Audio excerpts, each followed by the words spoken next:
É, boa tarde boa noite, perdão, a todos. Gostaria de cumprimentá-los e também de... Todos me escutam? Vocês estão escutando? Pessoal, vocês estão me escutando bem? Escutamos sim, Carla. Ah, perdão.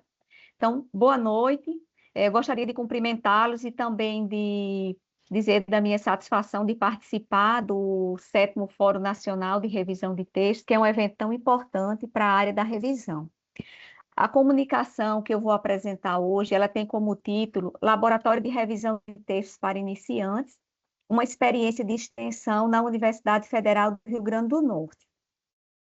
Eu sou Carla Jeane de Oliveira, eu sou servidora da Universidade Federal do Rio Grande do Norte, e lá nós temos um projeto de extensão de formação de revisores que se desenvolve na perspectiva de trabalhar a revisão de textos acadêmicos no Centro de Ciências Humanas, Letras e Artes, em parceria com a universidade, com a editora da Universidade Federal do Rio Grande do Norte.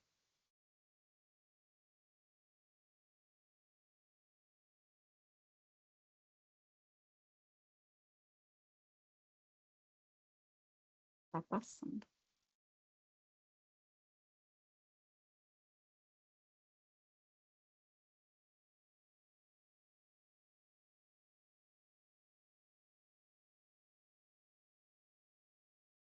A nossa apresentação ela se organiza em torno de alguns pontos, que é a introdução, objetivos, fundamentação teórica, metodologia, resultados e considerações finais.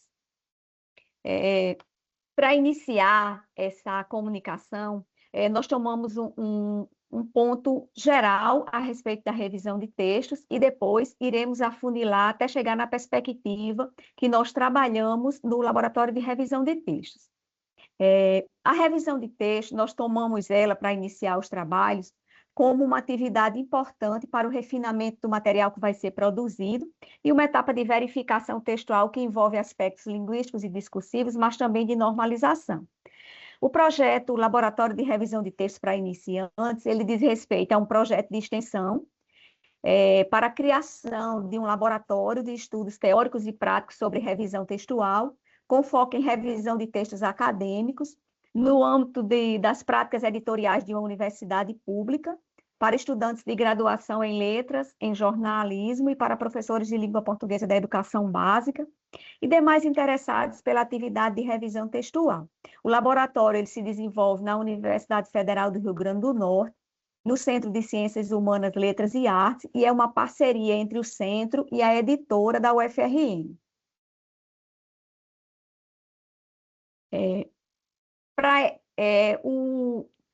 Esse laboratório ele tem dois objetivos principais, que é compreender a revisão de textos como uma etapa necessária da produção textual, seja para fins de publicação ou outros, e discutir essa prática como uma fase analítica a partir de uma perspectiva textual discursiva.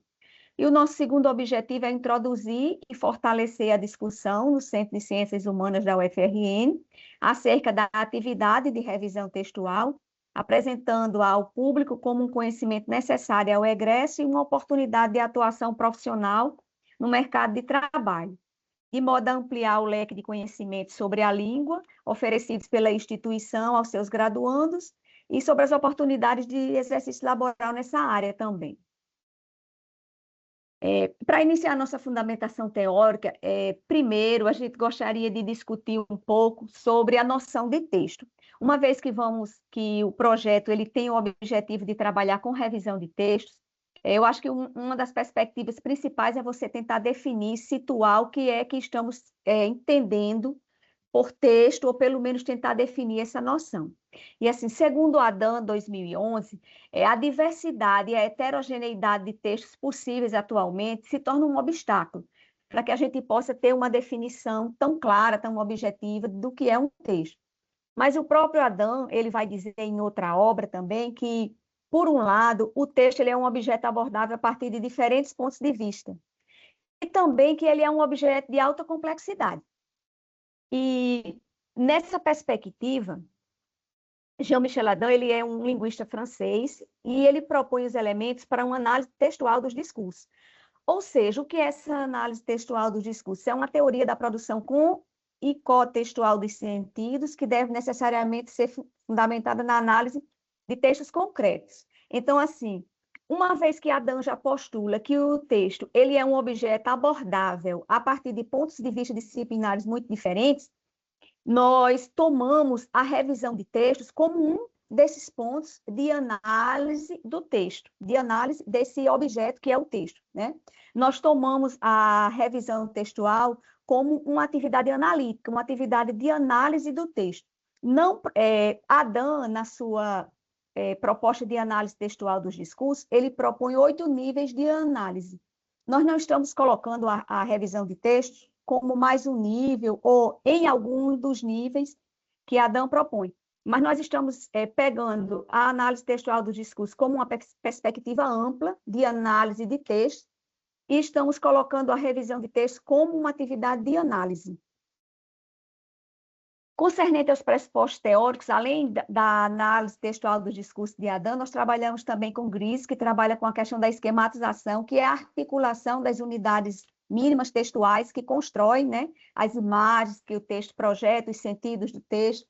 Também autores que trabalham com a questão da revisão, como Ribeiro, Salgado, Martins Filho, Oliveira e Cruz, Oliveira, entre outros, né, que tomam esse objeto de estudo e lançam um olhar sobre ele, sobre o texto, né, nessas muitas etapas que constituem essa fase de publicação, da edição até a sua publicação.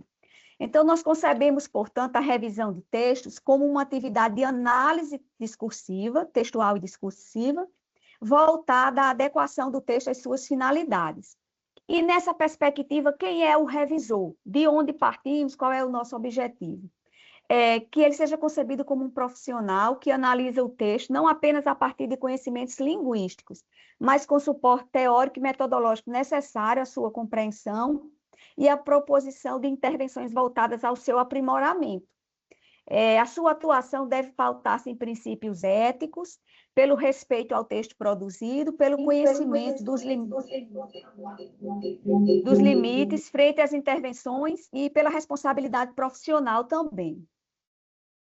A nossa metodologia, discutidas todas essas questões, a nossa metodologia ela se dá ainda, né? Porque o projeto ele está em curso. Ciclos de estudos, oficinas, minicursos, colóquios e a elaboração de material didático. Essas atividades acontecem no Centro de Ciências Humanas da UFRN, em parceria com a editora da UFRN. Os ciclos de estudos que acontecem, eles são encontros com duração de carga horária de 4 horas. A programação conta sempre com um profissional da área da revisão de texto que expõe sua trajetória para os presentes.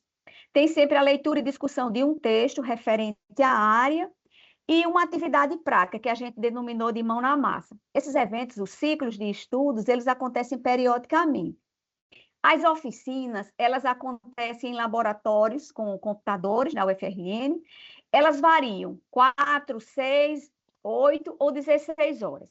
São atividades realizadas com estudos teóricos e práticos, elas são mediadas por revisores da UFRN ou outros profissionais, elas acontecem de forma isolada ou dentro de outras atividades. Os minicursos, eles contam com carga horária de 4, 8 ou 16 horas, são atividades que focalizam teoria e prática também, e os minicursos sempre têm uma temática específica. Acontece de forma isolada ou também dentro de outros eventos sobre revisão.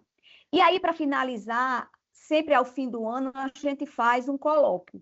O colóquio, nós já estamos na 3ª edição, porque o laboratório começou no ano de 2023. O colóquio, ele teve 8, 12, 16 horas também. Já foram realizados 3 anos, né, consecutivos. E a programação sempre conta com palestras, mesas redondas, mesas de discussão, oficina, minicurso, atividades interativas, café, sorteio de livros, lançamentos, atividades dessa natureza. E a elaboração de material didático. Nesses eventos que acontecem, oficinas, minicursos, nos colóquios, Em todos os eventos, sempre produzimos algum material didático. Eu trouxe aqui o exemplo de um dos materiais didáticos que foi produzido nesses eventos, que é um material que ele tem em torno de 50 páginas, o título é Do Manuscrito à Edição, o papel da revisão de texto na cadeia de produção de publicações. Ele foi um material produzido por Andréa Amaral do Espírito Santo. Andréa, ela é uma revisora com vasta experiência, né, no mercado editorial, e ela esteve conosco no segundo colóquio, trabalhou conosco lá várias temáticas a respeito da revisão de texto, e ela produziu esse material didático, e todo o material didático produzido nos eventos, nós criamos uma pasta no Drive e compartilhamos com todos os participantes. Os resultados desse laboratório, eles apontam que para uma formação de novos revisores pautada na perspectiva de que o texto é um objeto complexo e que a sua revisão pressupõe a compreensão de seus elementos e contextuais. Isso implica ir além dos desvios e das incorreções da língua escrita, mas principalmente envolve perceber que cada intervenção impacta o texto em revisão sob diferentes perspectivas. Por isso, a revisão ela é mais um exame analítico do que a identificação de desvios da norma culta. Sinaliza também o êxito da discussão sobre revisão de textos no ensino público no estado do Rio Grande do Norte, a pertinência, né, da promoção de novos conhecimentos a respeito de revisão de texto para os alunos das áreas de letras, jornalismo, para professores de língua portuguesa da educação básica, e reforça a interligação, né, entre a comunidade e as práticas editoriais que se desenvolvem dentro da universidade. O projeto de extensão Laboratório de Revisão de Textos para Iniciantes, ele apresenta, portanto, relevância social, acadêmica e formativa para o público ao qual se destina. Ele se tornou uma referência que integra a universidade e a comunidade por meio do estudo e da discussão de práticas editoriais. E, além disso, ele evidencia que a divulgação das atividades de edição de texto na UFRN, ela fortalece a formação acadêmica e dos interessados por revisão de texto, né, e promove a articulação do que é produzido na universidade com a comunidade, que também é um dos objetivos da extensão, né? Promover essa ligação, chamar a comunidade também para dentro da universidade, né, e levar as atividades da universidade para fora dos muros da universidade. E nós temos também uma página no Instagram, e nessa página nós organizamos as publicações e nós divulgamos os eventos, fazemos divulgação também de livros, de publicações que têm acontecido, novidades, enfim, tudo que se relaciona ao laboratório, aos ciclos, às oficinas, aos minicursos, nós publicamos aqui no Instagram, nessa página do Instagram. Então, a comunidade externa e interna, ela acompanha as atividades do ciclo de revisão de texto na UFRN por meio do Instagram. Eu vou compartilhar.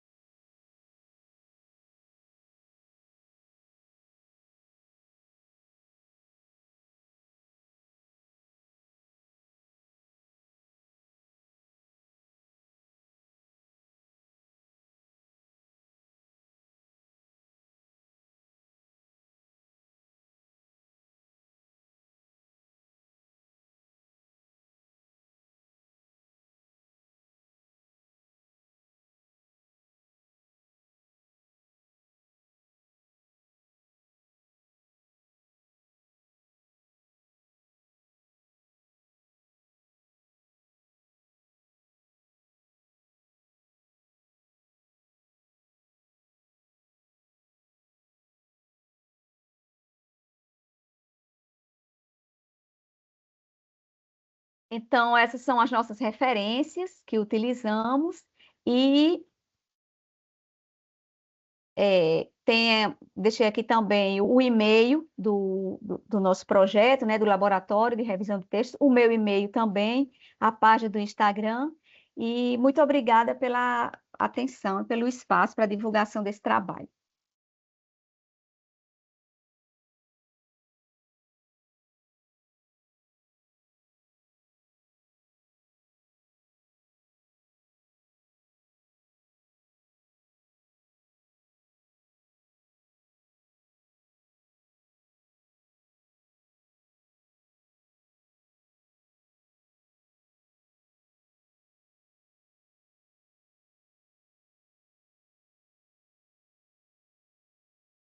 Eu não estou ouvindo.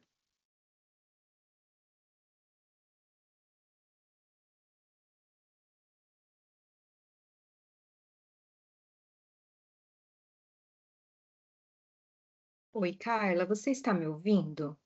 Oh, sim, eu estou ouvindo. Eu acho que eles não estão nos ouvindo. Será que estão? Eu não sei. Eu vou. Porque a pessoa que faz a mediação não conversou conosco ainda, né? Então acho que não estão nos É, ouvindo. Eles não estão ouvindo aqui. Vocês estão, o pessoal de casa aí, o pessoal online, estão podendo ouvir. Pessoas Agora estão sim. ouvindo aqui, olha, estão Agora sim. ouvindo. Agora sim. Caio, dá um gritinho para a torcida aí, ver se o pessoal de casa te ouve também no microfone. Fala aí para eles. Olá, boa noite. Espero que estejam me escutando. Estamos. Maravilha, então. Preciso deixar. Então é para deixar aí. Agora então é para eles escutarem. mas a minha apresentação, então, foi ouvida ou não foi ouvida? Pois sim, Carla, a gente com uma parte dela a gente conseguiu um pouquinho depois do começo pro fim, a gente conseguiu que a gente botou um celular no microfone aqui, aí saiu no microfone. Entendeu? Certo. A gente pegou, tava num celular tocando e a gente botou o celular no microfone e o microfone tá saindo som para a plateia. Tá bom, então. Espaço, então. Pode passar.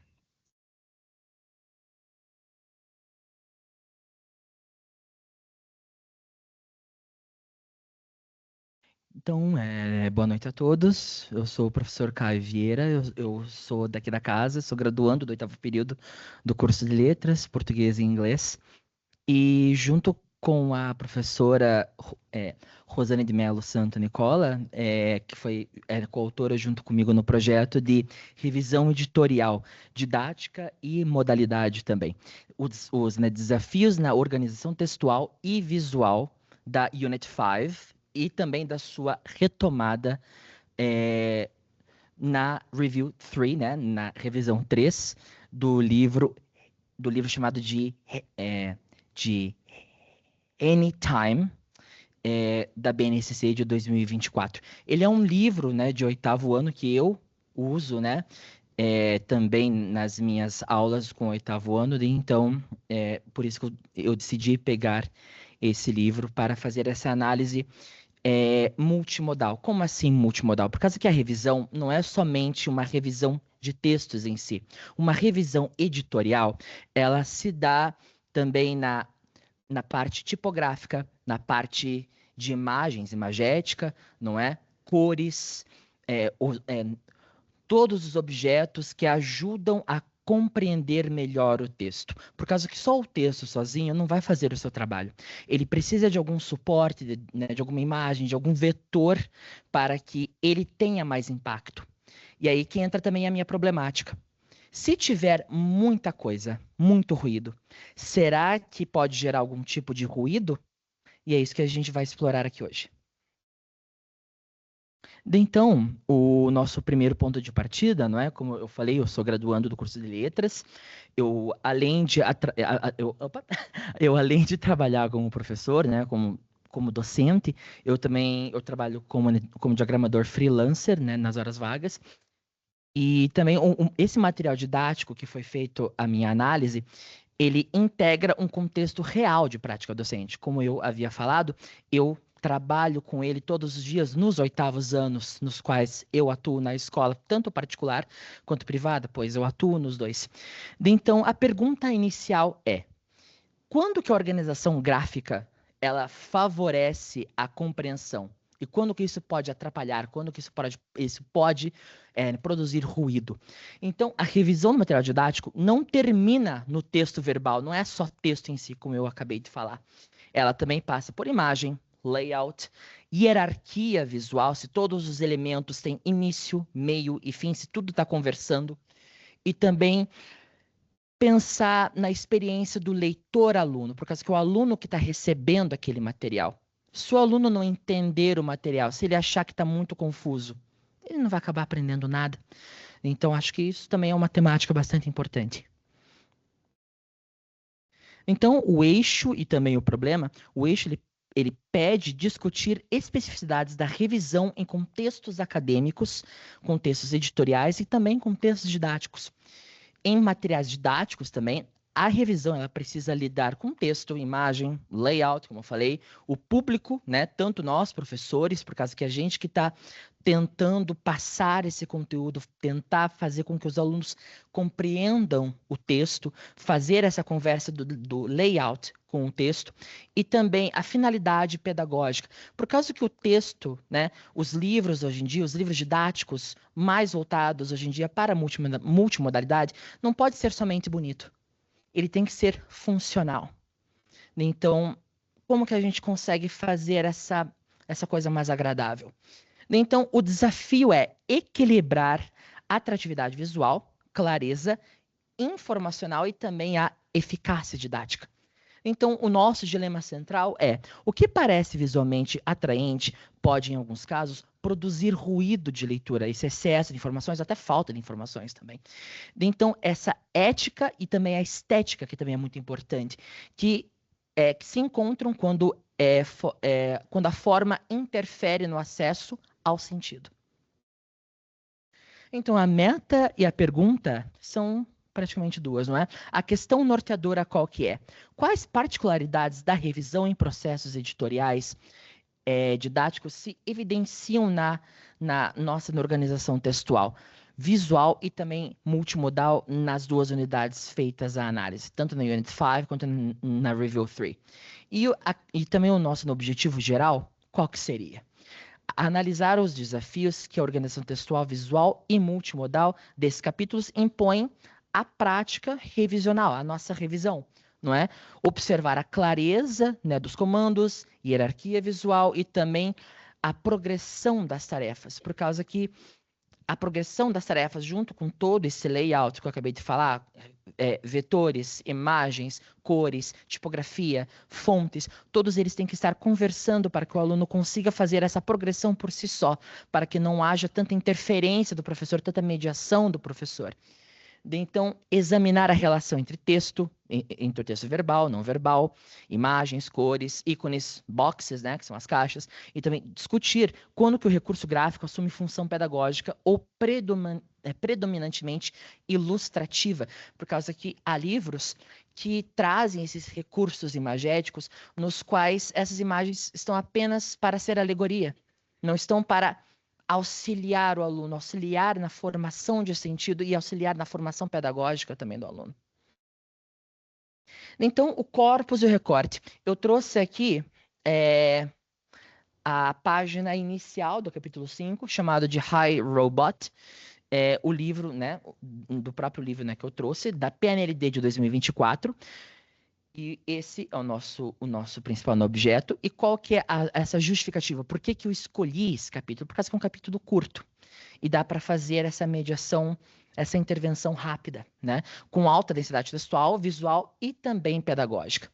E também a nossa atividade complementar, que é a Review 3, a sessão de revisão e a consolidação do nosso Unit 5, que é o nosso percurso final. Agora a nossa metodologia. Essa análise documental do livro didático e também no manual do professor, né? Por causa que eu tenho acesso às duas versões, então o manual do professor sempre vai ter essa explanação de como você pode orientar o aluno a fazer tais coisas no livro, a fazer com que o aluno chegue na conclusão que nós queremos. Essa também na observação dessa toda... Esqueci a palavra. De toda essa conjuntura, né, de organização das páginas e também da progressão também das tarefas. Leitura da relação entre texto verbal, imagens, cores e também atenção ao modo de conteúdos linguísticos são apresentados e reorganizados também em toda essa página. Então, as categorias de análise nas quais eu fiz essa problemática, eu fiz essa análise, são a legibilidade, a hierarquia visual, função pedagógica dos recursos, a coerência entre texto e imagem, se tem essa coesão, tem essa coerência entre esses dois mundos, e também a clareza dos comandos. E por final, a mediação docente se ela for necessária nesse caso. Pode passar. Então, o nosso primeiro exemplo é a primeira página do nosso Unit 5. Caso a gente consiga se observar aqui, se for bastante grande aqui para vocês, né? Vamos observar aqui com clareza. Tem várias cores. Também, ele tem essa parte mais vazia em cima, tem muitas informações embaixo. Então, só quando a gente bate o olho, dá para perceber que o aluno já é guiado literalmente para baixo. Ele não é guiado para cima onde a gente quer. Então, esse excesso de informação embaixo faz com que ele pule a parte de cima, a parte inicial que nós queremos introduzir o conteúdo, e vai mais para a parte que é onde tem mais informações. Então, aí a gente já tem algo que a gente faz com que a gente pense, o que será que está acontecendo aqui? Então, esse capítulo ele faz essa introdução, né, as previsões sobre o futuro, em uma cadeia de leitura, imagem, fonte e layout.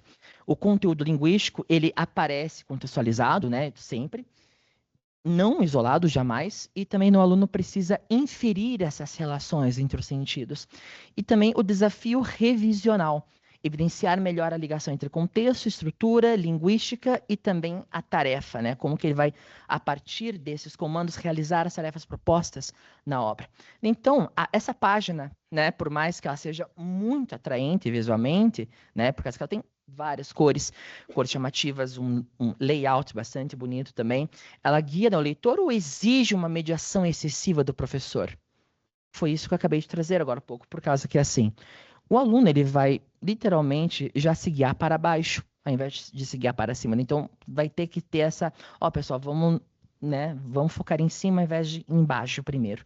Então, a gente tem que ter esse jogo de cintura na hora. Então, esse aqui é o nosso segundo exemplo da Unit 5, que aqui, vamos observar aqui de novo, muitas informações na parte basal da página. Há muita informação também no centro. Um grande box de texto, várias cores, por exemplo, também, quando a gente passa, como é que é? Um marcador de texto, né? Esse marcador de texto. Então, há um acúmulo de comandos, um acúmulo de perguntas, boxes, muitos subtítulos, várias fontes. Se formos contar, nós temos 1, 2, 3, 4. 4 fontes na mesma página. Isso gera muito ruído.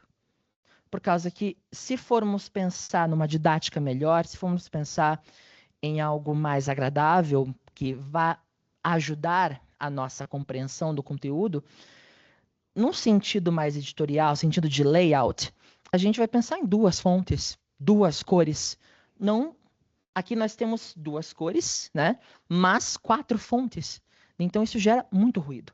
E também o material ele busca dinamizar demais a leitura e a prática. Há muita contextualização de conteúdo, não há explicação explícita, por exemplo, de gramática.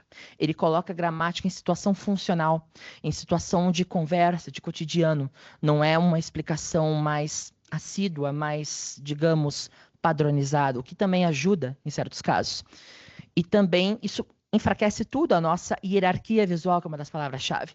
Então, o problema revisional não é ter cor, mas é a função de cada recurso dentro do contexto de aprendizagem. Justamente aqui eu acho que o principal problema é o excesso de fonte, excesso de exemplo, fontes mais bold, fontes mais normais, fontes itálicas. Então, isso acaba atrapalhando também. Então, o critério de revisão, qual que seria? Todo elemento visual precisa responder a uma pergunta. Aliás, todo texto visual precisa responder a uma pergunta, sempre. E ela ajuda o estudante a compreender ou apenas ocupa um espaço, só para ser, simplesmente? Pode passar, por gentileza.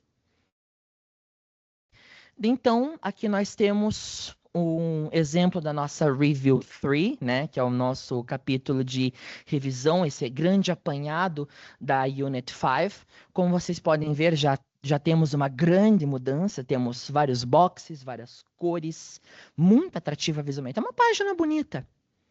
Mas se a gente for, por exemplo, pensar na questão pedagógica, seria fácil de aprender com isso aqui ou seria mais difícil?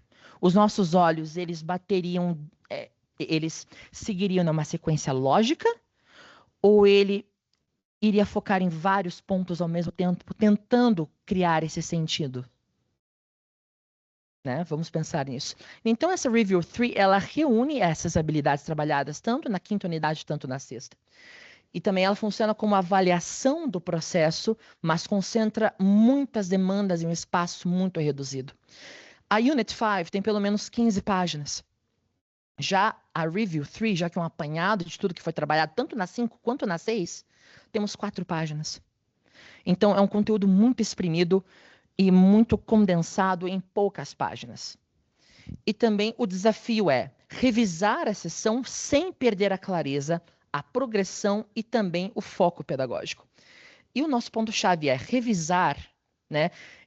Essa revisão de textos, revisão de materiais pedagógicos, não é somente revisar o texto em si, mas também organizar as prioridades de leitura do aluno e também do professor, para que haja um ensino-aprendizagem mais coeso e também mais, como que eu posso dizer, mais literal, né, da palavra. Então, os nossos resultados iniciais as potencialidades, né? Os recursos visuais tomam a página mais atrativa. Sim, as etapas da atividade ficam visualmente marcadas, as abordagens contextuais favorecem também no engajamento e também múltiplas linguagens, elas ampliam a possibilidade de sentido, pois o nosso cérebro ele trabalha com várias linguagens ao mesmo tempo. Ainda mais na conjuntura, né, que nós estamos vivendo, inglês, português, tudo ao mesmo tempo. E quais são as tensões e os desafios? Esse acúmulo de cores, como eu falei, excesso de ícones embaixo, em cima, no centro, imagens, boxes, não é?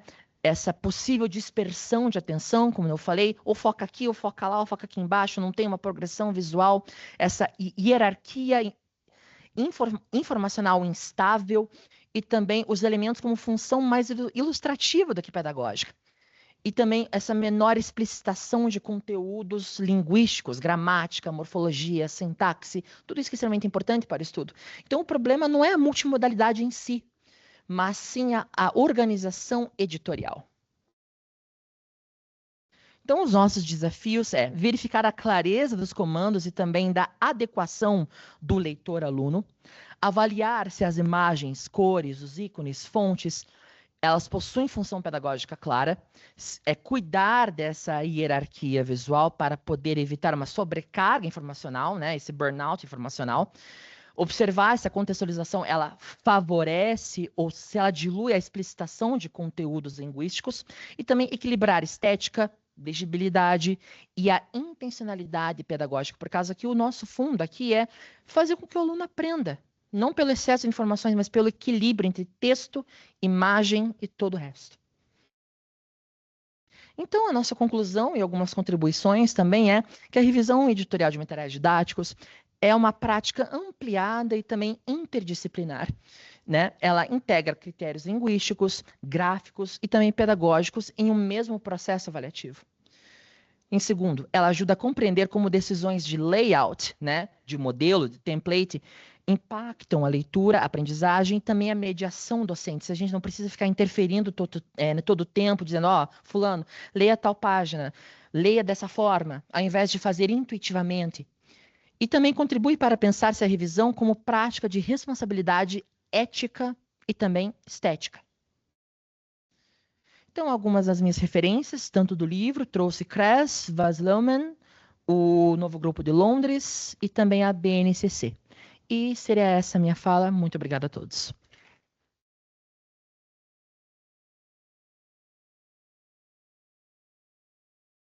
Obrigado, Caio. Agora, continuando, vamos dar continuidade aqui. Vamos chamar o Leonardo Barrentin e a Caroline Kretzmann. Revisão textual interativa oral síncrona. A mediação por pares sob a perspectiva da autoetnografia.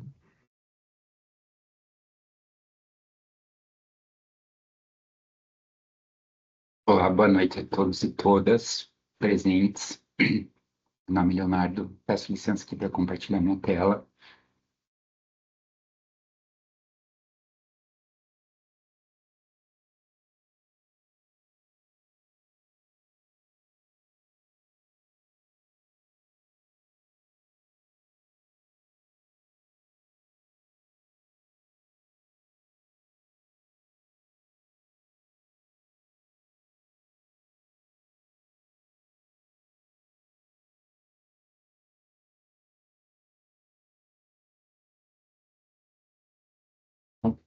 Então, o título desse trabalho, né, Revisão Textual Interativa Oral Síncrona, Mediação por pares sob a perspectiva da autoetnografia.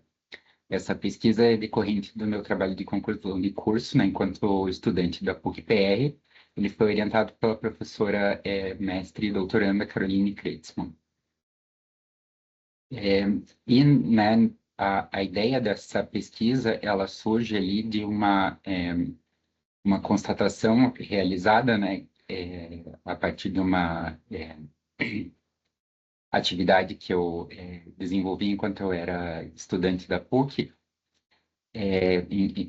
referente ali, né, à revisão e à ajuda na produção da escrita acadêmica, né, a gente percebe, então, essa dificuldade, né, dos estudantes universitários quanto à apropriação da leitura e da escrita acadêmica, né? Nesse contexto, então, as revisões dessas produções escritas, elas ganham muita relevância, mas elas acabam acontecendo, na maioria dos casos, apenas no momento da avaliação, né? Ou seja, os estudantes elaboram os trabalhos acadêmicos e eles só têm um retorno da escrita deles no momento em que o professor ou a professora devolve o trabalho.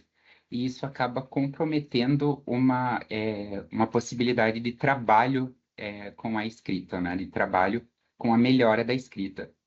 Por isso que a revisão desses textos ela se torna tão importante, né? Ela diminui ali a possibilidade de entrega desse trabalho com falhas, né? Sejam de superfície textual, ali na questão da ortografia, até evitar, né, a construção de passagens incoerentes ou incompreensíveis. O ideal, então, nesse contexto, seria que esses textos fossem revisados, né, por um leitor ou uma leitora externo que participasse desse processo de produção como interlocutor, com o objetivo ali de identificar os problemas de produção e indicar melhorias. A partir dessa constatação, diversos centros universitários ofertam programas em que estudantes ou revisores já com alguma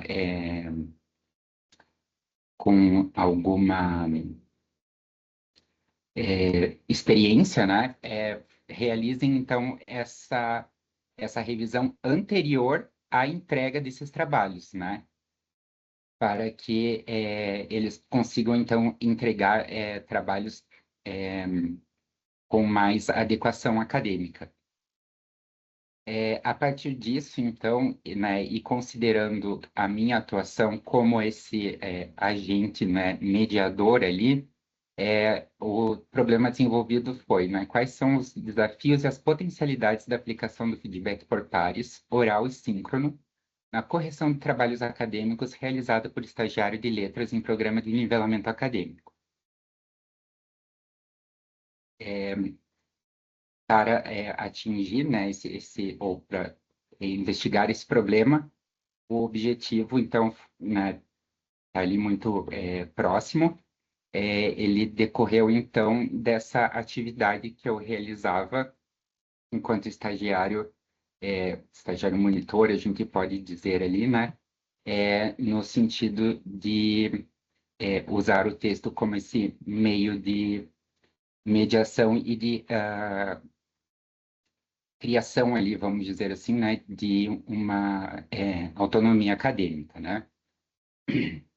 A partir disso, o referencial teórico passa pela questão da mediação no processo de ensino, principalmente em relação à autonomia do estudante e do dialogismo trazidos por Freire, né? Então, essa possibilidade de se criar o conhecimento a partir das experiências do estudante, né, e não só aquela questão da transmissão, né, do conhecimento. Em relação ao processo de revisão textual, trouxemos Fiade e Marink Sabson e Menegassi, que trazem a ideia da escrita como trabalho, né? Abordamos também os tipos de revisão que são trazidos por Serafine Ruiz, pensando principalmente na revisão textual interativa. Falamos também da importância que Menegassi confere a revisão de textos por terceiros, né? Aquela possibilidade de pessoas que não estão relacionadas ao contexto de produção do texto conseguirem evidenciar problemas que às vezes a própria pessoa autora não consegue. E trazemos a ideia do bilhete orientador diffuser. Essa expressão está em aspas porque a própria autora usa essa expressão em aspas, entre aspas, perdão, para identificar aquelas manifestações escritas que ocorrem no final do texto e fazem o autor, a autora, refletir e potencializar, né, a melhora desse texto. A gente traz também a questão do feedback por pares, que, na verdade, foi uma construção, porque não há uma teoria ainda muito consolidada, pelo menos em língua portuguesa, sobre essa questão. Então, a gente foi construindo esse referencial teórico a partir, então, né, do feedback oral realizado por professores, que é defendido pela Serafine, mas que ela mesma coloca ali, né, como um desafio dessa produção do feedback oral, a impossibilidade de um professor, uma professora, dar conta de realizar feedback oral para todos os estudantes, todas as estudantes, né? Daí a gente traz, então, a ideia de LAC de revisão por pares, uma possibilidade, então, né, já que uma pessoa, né, um docente, uma docente não consegue dar conta, então talvez tentar fazer com que os próprios estudantes revisem os textos uns dos outros, né? O grande problema dessa possibilidade é que nem sempre os estudantes estão preparados, né, para serem revisores dos textos dos colegas. Essa é a perspectiva que Lan e Filipacos trazem para a gente, falando então que existe a necessidade de uma preparação prévia dos estudantes para que eles possam revisar os textos dos colegas. E, por fim, a gente traz ali a questão de Passos e Santos, que tratam do papel da pessoa revisora, né? No sentido ali de que essa pessoa ela acaba se tornando uma leitora privilegiada desses textos e que vai fazer esse intermédio, né, entre aquilo que foi produzido por quem escreveu e aquilo que vai ser lido por outros leitores, né? Aquilo que vai efetivamente ser publicado. Na metodologia foi utilizada a técnica do relato autoetnográfico, né? Que consiste, então, num relato do próprio autor, né? No caso, eu mesmo, e apresentar a prática, que foi objeto da análise. Esse relato ele passou pela pré-análise da Bardan, né, que trata ali da questão de como foram eleitos os trechos, né, como foi feita uma primeira seleção dos trechos a serem selecionados e a serem analisados e de como eles seriam classificados. E após isso foi feita uma triangulação proposta ali por Borton e Ricardo. A partir desse relato ele foi analisado com base em gravações de algumas sessões dessa mediação e também a partir de relatos de professores que indicaram esse trabalho que eu desenvolvia para orientandos de outros trabalhos de conclusão de curso, né? Então, na análise foram selecionados 17 trechos, né, em um primeiro momento foram identificadas 9 potencialidades e 8 desafios, e, né, num primeiro momento ali na parte ainda das hipóteses, verificou-se, né, que a predominância das possibilidades poderia ocorrer ali em razão do dialogismo, né, da possibilidade de haver essa troca de informações antes da versão final dos trabalhos. Partindo, então, né, para a parte mais prática do trabalho, né, a gente tem ali, em relação à mediação de aprendizagem, né, que foi a primeira categoria de análise. Como potencialidade, a gente traz justamente a ocorrência do diálogo, né? Então, o trecho ali mostra que a minha percepção, né, de que os estudantes que foram atendidos entendem o meu trabalho ali como no sentido de fazer sempre perguntas e questionar tudo que estava escrito, para seja que eu entendesse o que estava sendo a ideia que queria ser passada, seja para que eu pudesse melhorar ou dizer que, né, que estava tudo certo. Por outro lado, como desafio, a gente traz ali uma certa resistência à discussão, né? Aquela ideia de texto como trabalho, ela teve que ser construída em vários sentidos, porque a gente ainda tem uma questão muito forte do texto como produto e um produto que não pode ser alterado, né? Então, existe uma certa resistência de autores de textos em qualquer área quanto a aquilo que vai ser alterado, aquilo que vai ser suprimido num texto, né? Em relação às estratégias de revisão de texto, como potencialidade, a gente tem, então, a quebra dessa ideia de texto como inspiração, né? Então, o trecho ali destaca a necessidade, né, que os estudantes atendidos tinham de planejar o texto e como eles percebem a importância disso, e como desafio é trazido um trecho que trata da falta de tempo e a predominância, né, da correção resolutiva. Isso se verifica ali, como muitos dos trabalhos atendidos eram TCC e há um prazo para entregar, né, esses trabalhos, por muitas das vezes a gente não tinha a opção de, durante as conversas, falar assim, então você pensa nisso que a gente discutiu, reescreve o texto, depois a gente verifica como ficou. Acabava que em muitas situações isso não era possível, eu tinha que fazer a correção resolutiva desses textos, desses escritos, e acabava não acontecendo esse diálogo necessário e essa reflexão. E em relação ao feedback por pares e o papel da pessoa revisora, como potencialidade, a gente verificou, né, possibilidade de atendimentos contínuos para estudantes que tinham um pouco mais de tempo, uma disponibilidade maior. Isso se verificou positivo porque a gente conseguia verificar uma evolução na escrita, né, nos trabalhos que eram apresentados a cada nova reunião.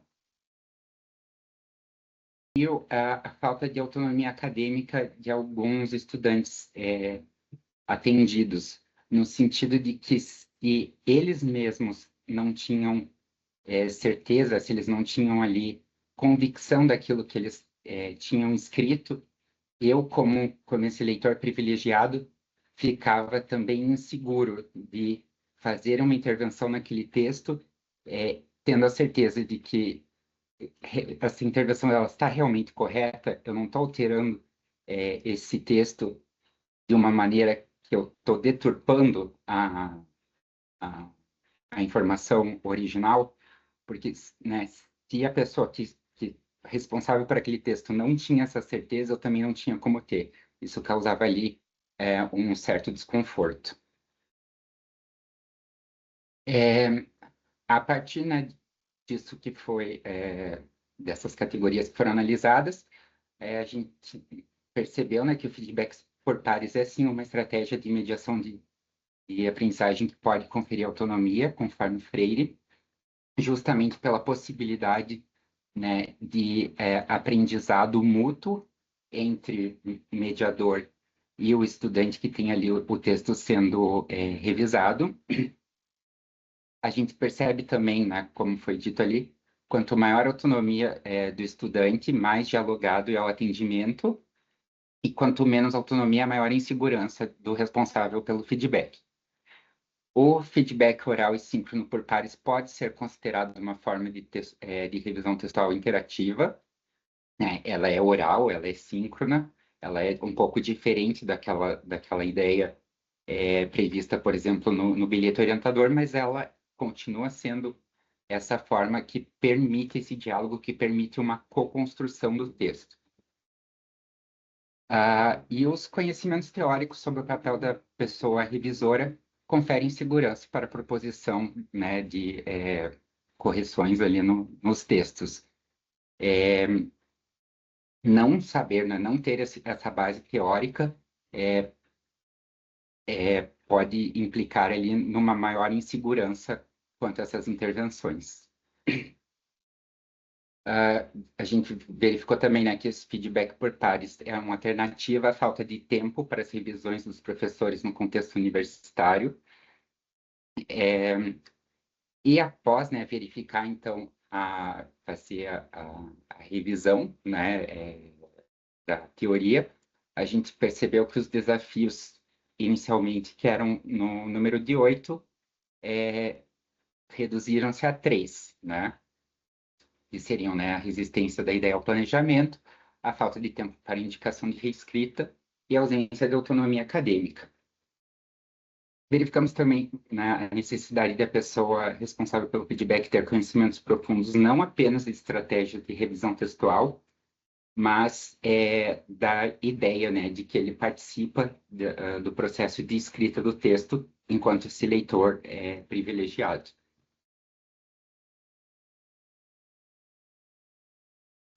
Tratando ali um pouco, né, das implicações que esse trabalho trouxe, enquanto teoria verificamos a pouca existência, né, de estudos sobre esse assunto. Para as implicações práticas, a gente verificou a recomendação, né, ou a gente fez a recomendação, né, de que outras universidades instituam programas de nivelamento em escrita acadêmica, e a recomendação, então, de novos estudos, seja porque há poucos, seja a partir de outras metodologias, né, para além da autofonografia. Essas são as referências dessa apresentação. Muito obrigado.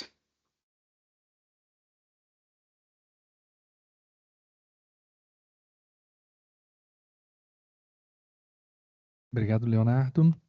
Bom, o tempo está correndo, né, gente? Vamos lá agora para chamar aqui para apresentar a Adriana dos Santos Sales e a Luciane Rezende de Freitas, tradução e mediação editorial em 4 edições brasileiras de Jane Austen. Eu acho que é online também que elas estão presentes, se não me engano.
Estão avisando aí que está bloqueado para falar.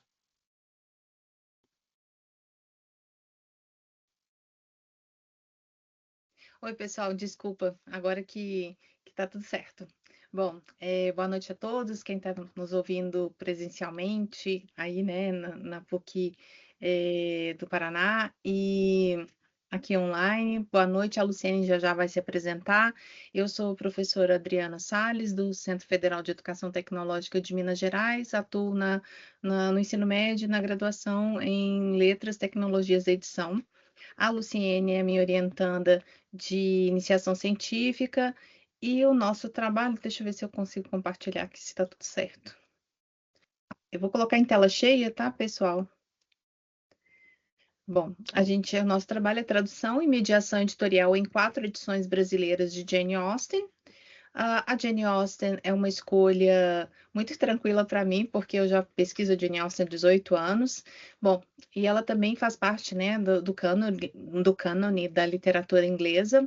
Há uma forte circulação no mercado editorial brasileiro. A presença da Jane Austen é dada por meio de traduções e retraduções, reedições, projetos editoriais diversos. Em 2016, a Maria Clara Biagioli fez um levantamento das edições de Orgulho e Preconceito, e até aquele momento nós tínhamos 25 edições diferentes, né, com um pouco mais de, hoje muito mais, mas 8 tradutores. Bom, a primeira edição da Jane Austen aqui no Brasil, ela aconteceu em 1940 com Orgulho e Preconceito. Bom, a Jane Austen também tem uma circulação que implica uma transformação nessa rede aí de publicações entre, né, público e editoras. Bom, o nosso problema de pesquisa é essa pergunta: como os romances de Jane Austen são mediados editorialmente aqui no Brasil? E quais são essas intervenções, quer seja textuais, por meio da tradução ou da revisão, para textuais, que são os prefácios e notas, e como essas edições influenciam a leitura. Bom, é um projeto arrojado, né, da iniciação científica da Luciene, mas ela já começou em janeiro, nas férias, está bem adiantado, que a gente vai apresentar aqui um recorte. O nosso objetivo, então, é analisar o papel da tradução, da revisão, da mediação editorial na construção de 4 edições. Nós escolhemos 3 editoras que têm edições variadas e que possuem esses pré-requisitos. Elas têm o prefácio, notas de rodapé, tem paratextos, tem até videoaulas, por exemplo. O nosso foco é produção de sentidos direcionado ao público leitor. Perdão, pulei 2 vezes aqui. Me desculpem, esse é animado, aí ele demora um pouco para fazer a transição. Nossa fundamentação teórica, ela tem como base Venuti e Lefebvre, sobre tradução, né, como reescrita cultural, e essa relação da circulação internacional dos livros por meio da tradução. E aí o Venuti, ele afirma, e nós confirmamos também o mesmo pensamento, que a tradução é uma adaptação aos novos contextos aqui, principalmente no público leitor brasileiro. Já os paratextos, a gente se baseia no trabalho do Genet sobre a questão do conceito de paratexto, como os prefácios, as notas, as capas também, que possuem uma função de orientar a leitura, controlar a interpretação, inserir essa obra em determinado segmento cultural e editorial. Bom, a gente também traz para essa discussão a questão da mediação editorial, focando principalmente no texto da Brittin e da Biagioli, sobre a questão da prática interpretativa, da edição como prática interpretativa, e que se faz além do texto. E aí a visão dessas autoras, e que coincide com a nossa também, a nossa análise, é que o editor também é um mediador cultural. Eu trago também a Margaret Sullivan, que aponta o livro como um objeto cultural, né? O trabalho dela foi analisar diversas edições de Jane Austen em língua inglesa e algumas em outras línguas, ocidentais e orientais. Neste quesito aí, ela analisa o projeto gráfico, a coleção editorial e o design.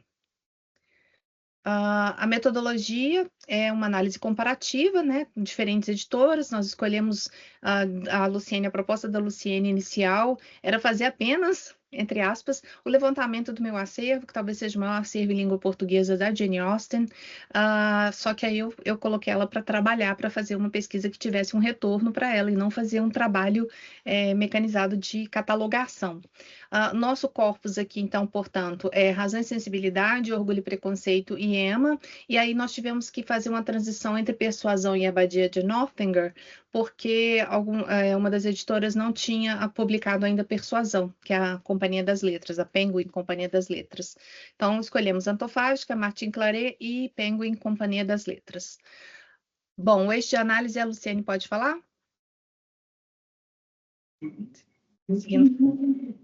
Sim, posso falar. Boa noite a todos. Eu vou apresentar essa parte. Só um minutinho. Da análise, do eixo da análise, né? Aqui a gente observamos que a revisão textual, a atualização linguística e a presença dos paratextos e a organização editorial, né? A proposta foi entender como cada editora constrói experiências de leitura diferentes. A pesquisa parte da ideia de que o texto literário nunca chega totalmente puro ao leitor. Ele passa por vários processos de mediação editorial. Então, a gente passa por tradução, revisão, projeto gráficos, paratextos, que ajudam a moldar a forma como a obra é interpretada. Isso também se conecta com a forma como o mercado editorial diferencia diferentes públicos leitores. Aí pode passar, eu consigo passar? Pode passar, por favor. E aí, como a Adriana já falou aí um pouco, né? Nós selecionamos aqui 4 dos romances mais conhecidos da Jane Austen, né? Que são Razão e Sensibilidade, Orgulho e Preconceito, Emma e Persuasão. E essas editoras que nós escolhemos possuem propostas editoriais muito diferentes entre elas. E a partir dessas propostas, nós comparamos que essas obras são publicadas atualmente por 3 grandes as editoras, né? Cada uma tem uma proposta diferente, que é a Martin Claret, a Penguin, que é a Companhia das Letras, e a Antofágica. Aí pode passar, por favor? Isso, pode passar para a próxima. Isso. E aqui nós selecionamos as 3 aqui, que a gente vai fazer essa análise dos paratextos de cada uma, né? Nós vamos começar aqui pela Martin Claret, que são edições, são impressas, elas são mais simples, né? Elas são até edições pockets, né? São uma linguagem mais direta, tem ênfase na autonomia do texto literário, melhor interpretação editorial, e o foco aqui é a autonomia do texto literário, resultando em uma menor interpretação editorial, né? É uma linguagem que tende a ser mais direta e a leitura mais rápida. E já a Penguin, ela apresenta uma mediação editorial muito mais forte. As edições trazem prefácios críticos, notas explicativas, e uma cronologia e contextualização histórica. Nesse caso, existe uma preocupação maior em ajudar o leitor a compreender o contexto social e a história da obra. Já na Antofágica, já é um caso bem diferente, porque leva a interpretação editorial muito mais longe do que a maioria das outras 2 editoras. As edições trazem notas explicativas, explicando essas escolhas da tradução que são feitas, mostrando que certas palavras foram traduzidas de um determinado jeito. Também tem textos de apresentação escrito por autores contemporâneos e vários pós-fácios discutindo a obra por diferentes pontos de vista sociais e culturais. E o grande diferencial também da Antofágica são as videoaulas que são gravadas por especialistas e professores, né? Isso faz a gente pensar, e para a gente entender, como que para a gente entender um romance do século XIX, a gente precisa de uma mídia para a gente entender, para a gente interpretar, né? E aí, então, deixa a gente apenas um texto literário que possa funcionar como uma experiência multimídia. Aí agora é com a Adriana. Ok. Vocês estão me ouvindo, né? Tá, vamos lá. Entendi. Dando continuidade às nossas análises, em relação aos paratextos, obviamente eles funcionam como mediação de leitura, né? Eles orientam a interpretação, criam também uma porta de entrada para o texto, né? Se a gente for pensar a questão da quarta capa, o que traz ali, além da capa, eu acho que é o chamariz principal para as edições, e aí é totalmente um diálogo, né, baseado na teoria do Genet. E a função desses paratextos é didática, crítica e também comercial. Essas edições, elas constroem diferentes imagens de Jane Austen, desde a autora clássica, a autora romântica e a autora feminista. Então, nos paratextos que nós percebemos, analisamos, eles trazem, principalmente da Penguin Companhia das Letras e da Antofágica, trazem textos, artigos que fazem a alusão à questão da Jane Austen feminista e não autora romântica, né, porque ela pertence ao realismo inglês. Bom, isso faz com que a gente tenha uma multiplicidade de Austens no mercado editorial, e sendo que o editor ou editora é que decide o que explicar, o que omitir e como apresentar, sendo que essas obras elas circulam, né, globalmente, mas não estão localizadas culturalmente. Então, elas fazem parte também de um contexto de exigência mercadológica, de edições anotadas, de edições com prefácio, pós-fácio, entre outras características aí de paratextos. Bom, avançando aqui, sobre a questão da tradução, essa tradução ela não é uma cópia, né? Ela é uma intervenção, assim também como a gente pode trazer aqui para essa discussão a Hilton, que fala sobre essa questão de uma tradução como adaptação.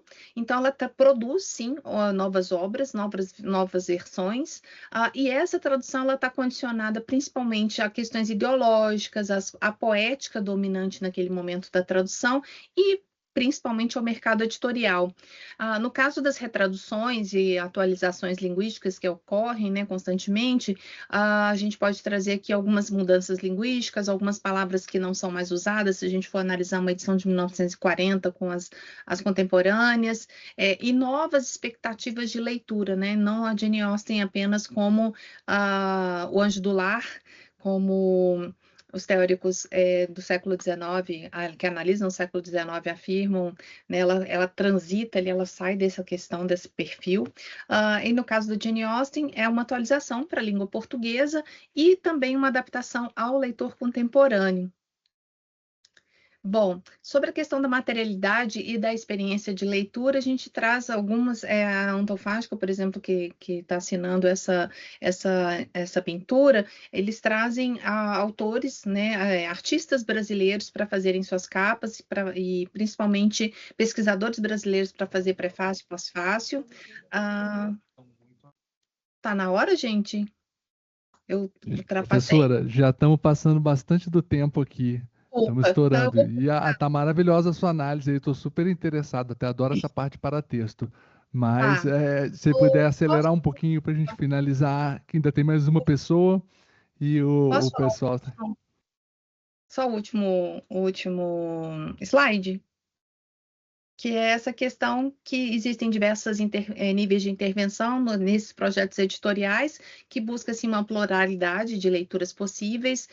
Eu agradeço a oportunidade, acredito que como esse trabalho da Luciane ele vai proporcionar outras análises. Então, eu agradeço pelo tempo e me desculpem por ter passado desse tempo. Eu estava só transitando nos slides, então não estava vendo a reação de vocês aqui, quando o Gibril falou de 3 minutos. Mas muito obrigada.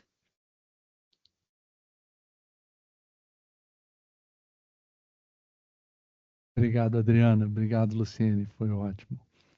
Agora, para a gente encerrar, gente, vamos ter aqui a apresentação, a comunicação da Brenda. Queria convidar ela aqui para vir aqui na frente, por favor.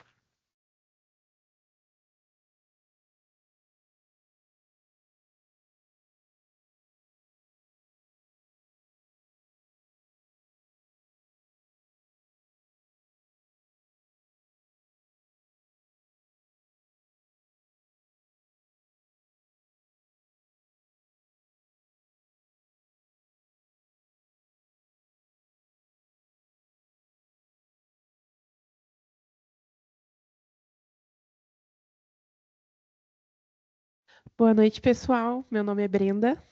Desculpa a minha voz, eu estou me recuperando de uma gripe, então eu estou um pouco fanha. Eu vou tentar ser o mais breve possível, porque acabou acontecendo imprevistos, então vamos começar. Pode passar, por favor.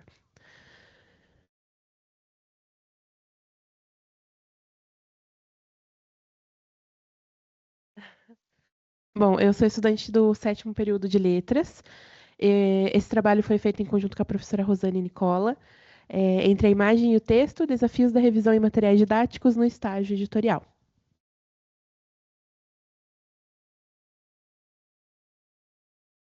Bom, a revisão de materiais didáticos é um pouco diferente da revisão de literatura e atividades, né, revisão escolar. É um pouco diferente, mas se encaixa bastante no que o professor Caio apresentou, porque a gente tem muita intermediação de imagens, imagem e texto, semiótica, e as decisões dessas imagens, dos textos, não se pautam apenas nos critérios ideais de correção. E não é só a opinião do revisor, do editor, que vai definir como vai ser feita essa diagramação, a organização do material didático. Então, o revisor está ali para intermediar, para dizer como que pode ser feito, como que pode ser editado, o que pode ficar melhor ou o que pode ser alterado no material. Ele deve articular a coerência entre o texto e a imagem sempre. E aqui eu venho relatar uma experiência que aconteceu no meu estágio, em que eu estava revisando... Desculpa. Que eu estava revisando um material didático do 8º ano de História para uma editora de Curitiba, que eu estou fazendo estágio obrigatório atualmente. Pode passar, por favor. E a gente encontra alguns desafios nessa revisão. Nesse caso, foi a incoerência e inconsistência entre imagem e texto, em um ponto específico do material que eu estava analisando e revisando. E a dinâmica que a gente tem nesse estágio é a supervisora da editora manda o material, a gente revisa, os alunos revisam, e a gente manda para a professora supervisora revisar novamente, e aí a gente manda de volta para a editora. Porque é uma primeira experiência, nós estamos aprendendo, e então a gente sempre tem que ter essa intermediação com a professora para não acontecer algum equívoco, alguma interferência equivocada, né? Então, o conteúdo, uma coisa que pode acontecer, o conteúdo pode ser diferente da área de atuação. Por exemplo, eu sou de letras e eu estou analisando um conteúdo de história, atualmente de ciências. Então, a gente vai ter que pesquisar outras áreas de atuação, outras áreas de pesquisa, independente de onde você trabalha. Em qualquer editora vai ser assim. Pode passar, por favor. Aqui eu trago o exemplo que aconteceu, que no texto está descrevendo uma imagem. Eu vou ler só para vocês entenderem. O primeiro passo para aliviar o fardo do homem branco é por meio do ensino das virtudes da limpeza. O sabonete Peirce é um fator potente para iluminar os escuros cantos da terra à medida que a civilização avança, enquanto entre as culturas de todas as nações ele ocupa o lugar mais alto. É o sabonete ideal. Note que nas margens da propaganda são representados diversos navios e no canto direito um missionário entrega um sabonete a um nativo. Ali fala que o almirante George Dewey estava lavando as mãos na propaganda e depois aparece o texto. Só que, como a gente pode ver, a imagem é completamente diferente. É do mesmo sabonete, é do mesmo ano a propaganda, da mesma revista, mas acaba acontecendo essas confusões e a edição colocou a imagem contrária. A minha interpretação foi trocar a imagem para a que está descrita no texto e aparece na referência. E quando eu fiz essa revisão, eu coloquei essa interferência e a professora avaliou novamente e pediu para eu mudar e para alterarem o texto e a fonte para condizer com a imagem que está ali. Então, a gente considerou, a gente teve uma conversa um pouco longa até sobre esse quesito. O conteúdo desse capítulo, desse livro didático, era de imperialismo. Então, a gente acabou entrando num consenso de que a outra imagem poderia se encaixar melhor no contexto. E eu acho que eu coloquei... Não sei se eu coloquei a imagem, desculpa, mas Eu pedi para ele alterar, a pessoa que está editando, alterar a imagem, coloquei o link da imagem nova e a nova referência, porque eu achei a referência em outra revista também do mesmo ano. Então, na revisão é sempre importante a gente não ver apenas uma vez, sempre ver várias vezes o conteúdo, e de preferência com outra pessoa, porque outros olhos sempre vão ver coisas que você não vê. Pode passar. E principalmente prestar atenção nos mínimos detalhes, porque a fonte estava um pouquinho alterada, o título da imagem estava diferente, então são detalhes mínimos, uma pontuação, uma divisão de palavra, uma divisão silábica, tudo isso entra como revisão e interferências que você pode fazer na revisão de textos didáticos. E, novamente, no campo editorial, principalmente de material didático, não se pode fazer apenas uma leitura, eu vou repetir, porque a gente tem que ler muitas e muitas vezes o conteúdo, porque sempre passa alguma coisa, sempre fica para trás, cada vez que você lê, você vai achar mais coisa. Então, é importante sempre ler mais de uma vez, e preferencialmente com outra pessoa, o conteúdo, para você não deixar nada passar batido. Acabou. Muito obrigada pela atenção, pessoal. Foi um pouquinho mais rápida por causa do tempo, mas agradeço pela atenção.